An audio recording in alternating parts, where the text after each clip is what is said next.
Hola a todos. Hoy en día hay comunidades enteras de aficionados a las teorías macabras sobre los personajes de los dibujos animados en Internet, y algunas suenan bastante convincentes. ¿Quieres saber lo que podría haber ocurrido realmente con el burro de Shrek? ¿Cuál es el significado oculto de la historia de Wall-E? ¿Qué pasó con Sully de Monsters, Inc? Entonces mira el video hasta el final, pero prepárate para que tu infancia no vuelva a ser la misma. ¡Adelante! A Pixar y Disney les encanta dejar huevos de Pascua en sus películas, y no solo en las que ya se han estrenado, sino también en las que saldrán en el futuro. He aquí una interesante teoría deducida por los espectadores más atentos de Soul, una de las últimas superproducciones del estudio. Al final, el personaje de 22 encuentra por fin su chispa y entra en el mundo humano y la vemos volar hacia China. Y la acción del proyecto más reciente y aún no estrenado de Pixar, Turning Red, se desarrolla en ese país. ¿Será que la protagonista es 22? Lo sabremos el año que viene. 99 de cada 100 personas probablemente dirían que su personaje favorito de Shrek es Burro. Es torpe, divertido y muy bondadoso. ¿Cómo no quererlo? Pero hay otra teoría interesante al respecto. Quizás nos gusta este personaje porque inconscientemente sentimos su parecido con nosotros. Nos explicamos. Muchos fans creen que Burro solía ser humano. Escucha con atención. En la primera parte, Burro sorprende a todos por su capacidad de hablar, pero a nadie le importa que los demás animales también puedan hablar. ¿Significa esto que el burro es especial? Next, what have we got? Well, I've got a talking donkey. Right. Well, that's good for 10 shillings. If you can prove it. Probablemente, pero aquí hay un par de hechos más. En la tercera parte de la saga, Burro habla de sus años escolares, pero enseguida deja de hablar cuando el gato con botas le pide que entre en detalles. Already starting to feel nauseous from memories of wedgies and swirlies. By how did you receive the wedgies when you are clearly not the wearer of the underpants? Let's just say some things are better left unsaid and leave it at that. También en la misma parte el gato y el burro cambian de cuerpo, y cuando el gato en el cuerpo del burro empieza a hacer ruidos incomprensibles, el burro dice, "Oh, ya aprenderás a controlarlo". They were made in Madrid by the finest. Oh, you'll learn to control that. Y un último detalle, la historia de Pinocho forma parte del universo de Shrek, y en ella los niños traviesos eran convertidos en burros y obligados a trabajar. ¿Tiene lógica? No. ¿Te has dado cuenta de que siempre pensamos que una película está ambientada en el mundo moderno, a menos que los personajes digan explícitamente lo contrario? Pero la cuestión es que no siempre es así, especialmente en los dibujos animados. Toma, por ejemplo, la saga de Los Increíbles.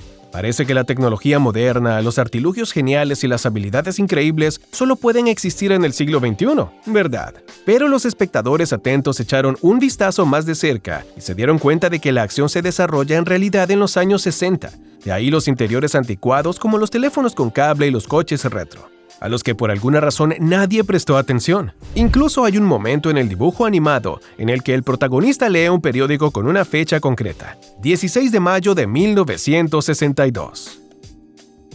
¿Hay algún personaje de Toy Story más exasperante que el sádico niño Sid? Probablemente no. Este personaje es tan desalmado y cruel que es imposible empatizar con él. Por eso, cuando los espectadores vieron la poco envidiable continuación de su destino en la tercera parte de la saga, muchos se respiraron aliviados. ¿Qué? ¿No lo has visto? Ahí está Sid, trabajando como basurero y sigue llevando la misma camiseta que llevaba de niño. Por supuesto, no podemos estar 100% seguros, pero es una idea que a mucha gente le gustaría creer. Si no conoces los cortometrajes de Pixar, te lo estás perdiendo. También están llenos de geniales huevos de Pascua. El cortometraje Party-Saurus Rex se estrenó entre la tercera y la segunda parte de la saga Toy Story. En él vemos a los personajes divirtiéndose en la casa de Bonnie. Aquí la niña lleva a Rex al baño. ¿Y qué notamos? Vamos, amigo, la evidencia está delante de ti. Mira el diseño de este inodoro. Es exactamente del mismo color que Sully de Monsters, Inc. Solo podemos adivinar lo que le ocurrió. Pero la intuición nos dice que es muy posible que el monstruo haya visitado un día a Bonnie en mitad de la noche y no haya escapado a sus atentos padres. La película Paw Patrol, The Movie, está siendo proyectada actualmente en todo el mundo, pero antes de su lanzamiento, Nickelodeon ya había emitido 8 temporadas de la serie de televisión. El argumento, aparentemente, es sencillo. Las aventuras de un grupo de simpáticos perros liderados por un chico llamado Ryder, que dirige un escuadrón canino con el que resuelve diversos problemas. ¿No te parece que hay algo inusual en esta historia? Muchos creen que si analizas un poco más profundamente la historia, se puede ver un pasado muy oscuro detrás. ¿Por qué vive Ryder con los demás perros en una torre de cristal? ¿Dónde están sus padres? ¿Por qué se comunica con los animales en la misma lengua? Algunos lo explican así. El niño perdió a sus padres y entonces algo se rompió en su cabeza. Empezó a delirar pensando que sus mascotas le hablaban y también sustituyó mentalmente a los médicos, policías y bomberos por perros, porque en forma humana no salvaron a sus padres. La torre de cristal es una posible referencia a la Torre CN de Toronto, donde podría haber estado alguna vez de visita con su familia. Un poco sombrío, te lo advertimos. Los creadores del dibujo animado Wall-E nos mostraron el amor como nunca antes lo habíamos visto. O tal vez ya lo habíamos visto. Y si lo piensas, ¿no te recuerda esta historia a otra mucho más antigua? Pues bien, el hecho es que muchos fans creen seriamente que el guión de Wall-E es un recuento de la historia bíblica de Adán y Eva. La primera pista es el nombre de la amada de Wall-E. Pero eso no es suficiente, estamos de acuerdo. Otro detalle es la planta que el amable robot encontró entre toneladas de basura y que luego mostró a Eva. ¿Hay algo parecido a la fruta prohibida? No. Y la cereza del pastel son las escenas finales en las que los dos robots llegan finalmente a la Tierra y demuestran que la vida en ella es posible. ¿No es evidente que el espacio en este caso es el paraíso, del que los héroes han sido desterrados? Sí, nosotros también estamos en estado de shock. ¿Qué tienen en común Toy Story y Monsters, Inc.? Que son películas de Pixar. Eso es cierto, pero la historia es un poco más complicada. Mira de cerca la habitación de Andy Davis, el dueño de Woody, Buzz Lightyear y otros personajes muy queridos. ¿No te recuerda a algo? Vale, sigue mirando. Aquí está el principal antagonista de la Monsters, Inc., Randall, practicando el cambio de coloración para que coincida con el papel pintado de diferentes habitaciones de los niños. ¿Y qué vemos? Así es, el mismo papel pintado azul con las nubes. Tal vez, por supuesto, todo se deba a la escasa oferta de materiales de construcción, pero no creemos que los guionistas de Pixar hayan dejado una referencia tan obvia en la historia para nada. Muchos pixarómanos convencidos consideran que Buscando a Nemo es la película más triste del estudio. Por Marlin, que intenta desesperadamente encontrar a su propio hijo, pero también por una razón ligeramente diferente. La cuestión es que toda la historia de la búsqueda puede ser un producto de la fantasía de un padre afligido por su propio hijo. ¿Y si Nemo estaba simplemente muerto desde el principio, cuando la familia de peces payaso fue atacada por una barracuda? En primer lugar, Nemo significa nadie en latín, pero eso no es todo. Si sigues de cerca la dinámica del personaje de Marlin, puedes ver claramente cómo vive las 5 etapas del duelo: negación, ira, negociación, depresión y aceptación. Los personajes secundarios del camino ayudan a Marlin a darse cuenta de que no tiene la culpa de la muerte de su propio hijo. Probablemente no recuerdes los nombres de los 7 enanitos de Blancanieves, pero este es difícil de olvidar. Este es Tontín, el más joven de las criaturas mágicas. Deja caer todo constantemente, se comporta de forma tonta y no puede hablar. ¿Quién es este misterioso personaje y qué le ocurrió en el pasado? Hay una teoría. Es muy posible que Tontín sea, de hecho, Geppetto de Pinocho. ¿No notas el parecido? Los aficionados lo explican así.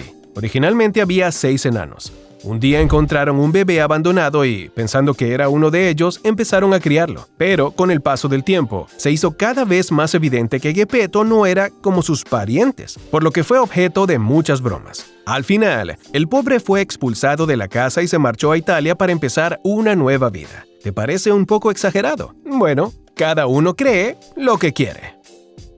Volvamos a la teoría general de que todas las películas de Disney y Pixar están conectadas. Probablemente no has oído hablar aún de la siguiente idea. Viajemos al universo de Frozen, más exactamente a la escena de la coronación de Elsa. Hay muchos invitados, y estamos seguros de que conoces muy bien a un par de ellos. Aquí están Rapunzel y su prometido Flynn Rider. ¿Cómo acabó la pareja aquí? ¿Qué relación tienen con las hermanas princesas? La interpretación más descabellada es que las gemelas son en realidad Rapunzel y Elsa, y no las protagonistas de Frozen. Al fin y al cabo, todo encaja. Son zurdas. Sí, los fans no han tenido pereza de comprobarlo. Rubias naturales y poseen poderes mágicos. En definitiva, es posible que sea verdad. ¿Reconoces al espeluznante Dr. Facilier, el hechicero de la princesa y el sapo? Bueno, en una escena del dibujo animado, el villano convoca a los espíritus malignos y puede que reconozcas la silueta de uno de ellos. Entonces, lo has conseguido. Al parecer, uno de los espíritus es Jack Skellington de Pesadilla antes de Navidad. Los fans ven aquí una clara conexión. Pesadilla antes de Navidad fue dirigida por el legendario Tim Burton. Este director comenzó su carrera en Disney y realizó un gran número de dibujos animados y películas con el apoyo del estudio. Y la historia de Jack es una de ellas. Y si la historia de Megamind y Metro Man no trata del bien contra el mal, sino de la astucia de los políticos, llegados a este punto, podrías pensar que nos hemos vuelto locos. Pero escucha, ¿por qué absolutamente nadie cuestionó el momento en que el niño aterrizó en la cárcel con un montón de criminales dentro? Otra rareza, ambos personajes recuerdan con detalle cómo aterrizaron en la Tierra, aunque eran demasiado jóvenes. No es porque a ambos se les hizo creer simplemente en una determinada cadena de acontecimientos. Bueno, eso sin contar con el hecho de que, por una increíble coincidencia, Metro Man fue a una escuela justo enfrente de la prisión y estudió al lado de Megamind. En definitiva, te hace pensar que la vida de ambos personajes bien podría haber sido planificada por las autoridades de Metro City de principio a fin. Megamind fue creado para equilibrar el mundo y tuvo que enfrentarse a Metro Man a propósito. Al fin y al cabo, todo lo que oímos a lo largo del dibujo animado es que el bien y el mal no pueden existir aislados el uno del otro. Más tarde, cuando Metro Man finge su muerte y huye, vemos a dónde conduce esto y por qué era necesario controlar su poder irreprimible en primer lugar. Si estudias con atención los archivos de la Fundación SCP, podrás encontrar protocolos que nadie ha visto antes. Estas son las historias de personas que han tenido la desgracia de encontrarse con algunos de los objetos SCP más anómalos, criaturas espeluznantes y lugares peligrosos. Son pocos los que salen ilesos después de esta clase de encuentros, pero estas crónicas te revelarán lo que seguramente no sabías sobre estos objetos.